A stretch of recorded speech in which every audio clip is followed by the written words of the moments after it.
your waitresses, of course, the lovely and talented May and Allie. Please like us on Facebook.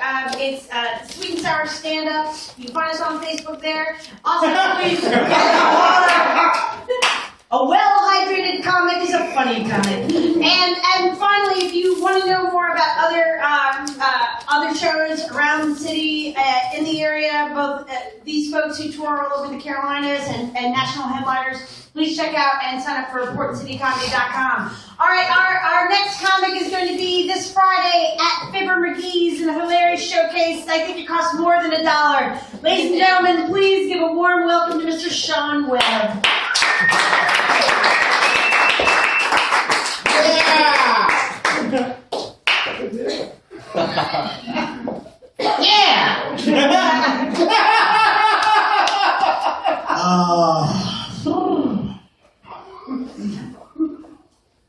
This is like the back room. Big Trouble in Little China. I expect my low pan to come out of that door any minute now. This little long thing project some holograms. We'll have a little ninja fighting here. This would be awesome. That's all I thought about all night. I wasn't listening to anybody's jokes. I was just thinking about Big Trouble in Little China. Kurt Russell's sweet biceps. I like Lou's story. Gotta avoid the cops. I want everybody to get home safe tonight. That's why you need to do what I do. You're driving down Market Street or wherever, and you see a cop off the side of the road, scoping people out. Do what I do. Turn my interior lights on so they can see that I'm white.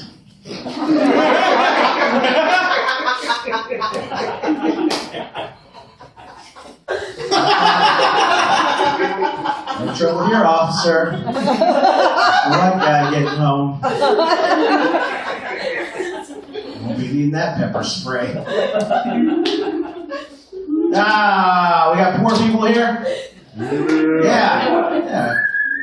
We're a Chinese joint on a Monday night. Options are limited. When you're poor, you find out who your real friends are, though. You really do. And your real friends, they'll give you verbal clues if they're a real friend or a fake friend. Like, if you're talking to a friend about bill problems, you're like, man, if I don't pay Puke Energy, they're going to shut my power off. If they say to you, oh, man, that sucks. How much do you need? If they say, how much do you need? They're thinking about, helping you. They want to help you.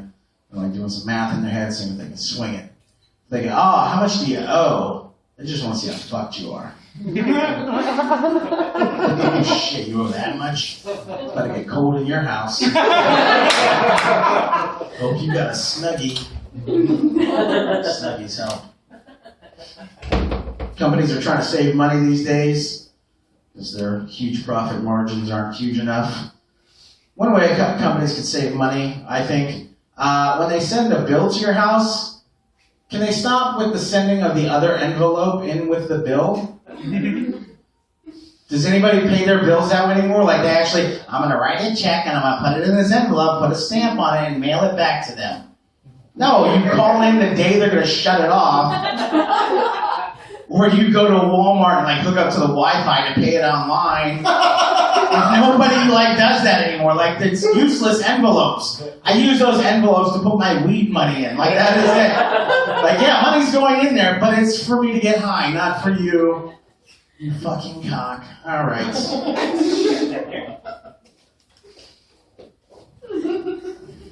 I got cancer.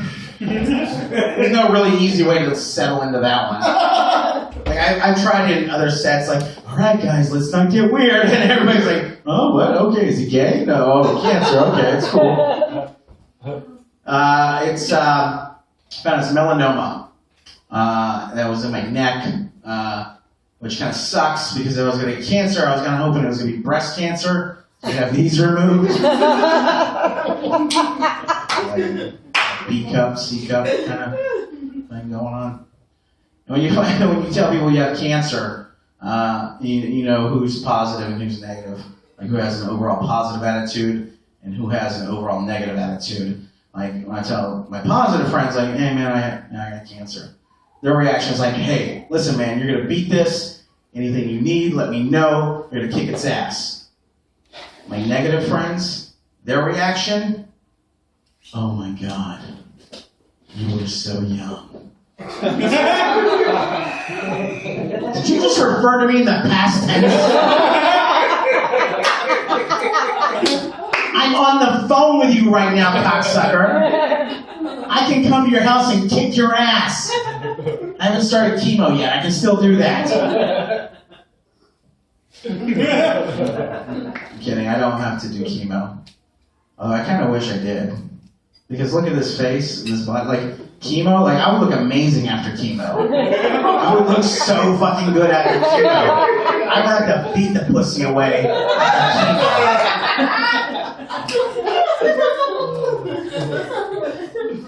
I see the oncologist tomorrow. I'm like, can I get like chemo light? Like, not like, don't make me real sick, but just so I don't want to eat a lot. I've had to have a lot of MRIs with this whole thing. If you've never had an MRI, and if you ever, well, basically, if you ever wanted to know what it's like to be buried alive with the Battle of Gettysburg going on above your head, go get an MRI. Because that's what it is. But I've had 5 of these. Now, each time you have an MRI, they call you ahead of time to ask this questionnaire. Now, the hospital's a lot like a call center. They don't know what the fuck you've been through. They don't know what's going on. They just know this dickhead's coming in at this day, at this time for an MRI, and I gotta ask him these questions. They don't give a shit. So every time I get the same questions. And it's usual stuff, except they get to this one question. Mr. Webb, do you have any penile implants? I had to say no 5 times. 5 different people this year have asked me if I have any penile implants. Like, the only way that should be, like, really a reality is, like, if I worked in porn. Do you have any penile implants? It looks good. It looks really it's fluffed out. It's good. Like, reality should be this. Mr. Webb, do you have any penile implants? No. Spread the word.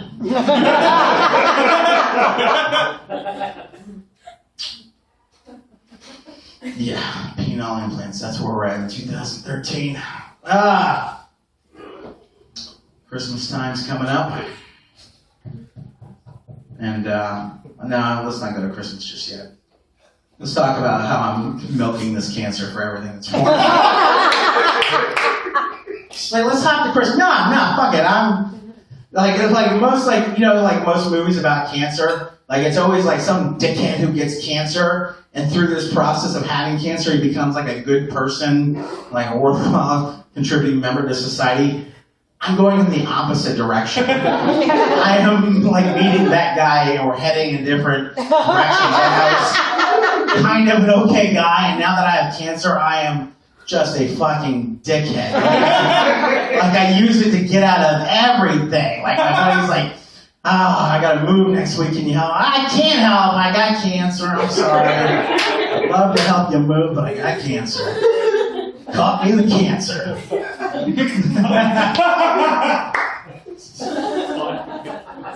I'm gonna be at Disney World, just like face palming kids to get on It's a Small World after all.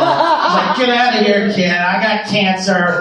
It's a small world and it's a short life.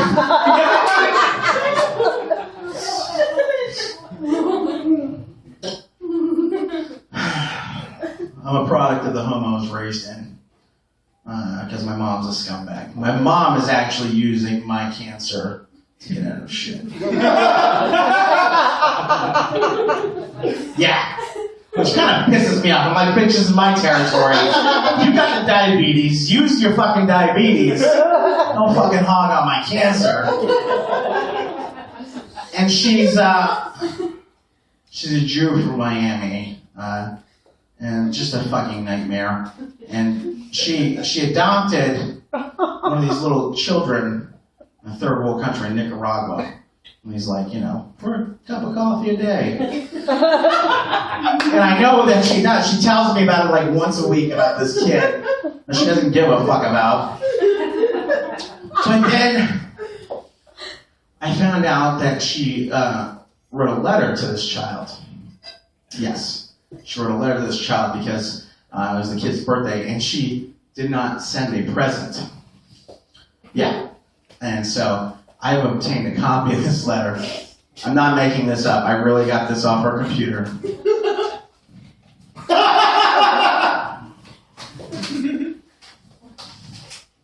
I have changed the names to protect identities if there are little kids in them.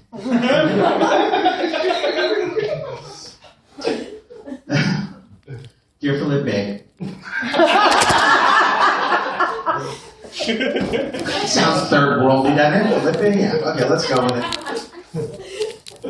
I want to apologize for not getting a birthday gift sent out to you in time for your birthday a few weeks ago. You see, my son has cancer. And it's been really tough on my family. I doubt you could imagine. This is real shit, people. But don't worry. Here in America, don't worry, here in American, she said American. Don't worry, here in American, we have really good doctors that provide medicine for our sick people. Yeah, exactly. Cringe. He's doing much better now. Also, here in American, we have a big holiday coming up called Thanksgiving. This is where families come together and eat and eat and eat till we can't eat anymore. This is 100%. I can't stress that enough. I make so much food, we end up eating leftovers for days. And even then, we throw some of it out.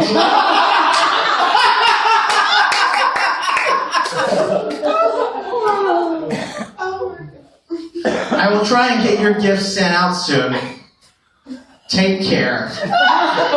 Mama Jeannie.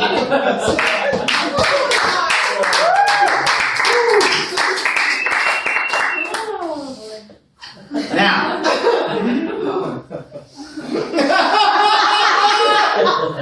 after me and my sister became aware of this letter, a confrontation was in order. Like, Ma, you cannot send this shit down to Nicaragua. You are representing us. They already hate us down there. Cannot make it worse. My mom's reaction is, why? We're supposed to share our problems with the children. No, you're supposed to encourage the children that you're adopting, encourage them, and let them know how great life is. And my mom immediately was like, no, she needs to know reality. And that life is this way.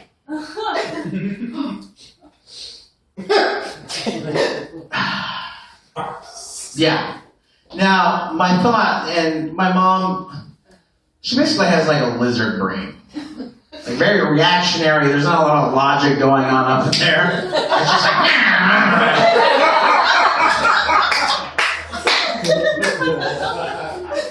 and so I knew it was futile. I knew that she was gonna send it out.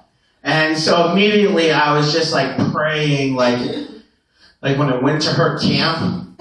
Now I can only assume she's from Nicaragua. English is probably not her first language. She probably speaks Spanish or whatever the fuck it is they speak. Spanish, right? Okay. Then they had the good sense when they read this letter. I can imagine like the camp counselor, whatever the fuck, whoever herds these children. When he gets the letter, like reading this, like he's like, I get a letter from Mama Jeannie? Yes, you did. And he's just like reading it, and it's like, oh. What does it say? Oh, it's, no, wrong letter. This one, no, read the letter. Dear Felipe, we love you very much.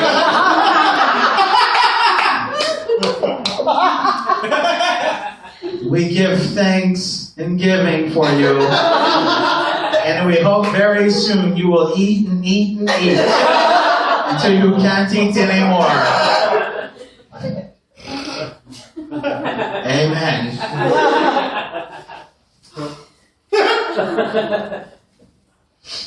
It shouldn't come as a surprise. My mother,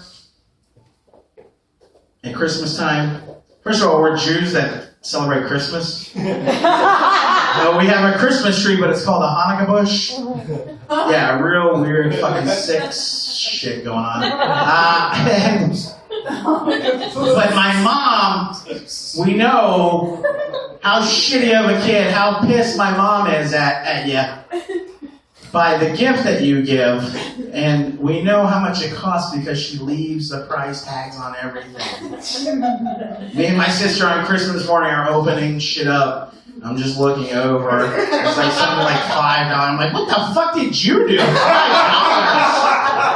Jesus Christ! Did you get knocked up by a black guy? What the fuck? All right, that's my time. My name is Sean Webb. Thanks for coming out, guys.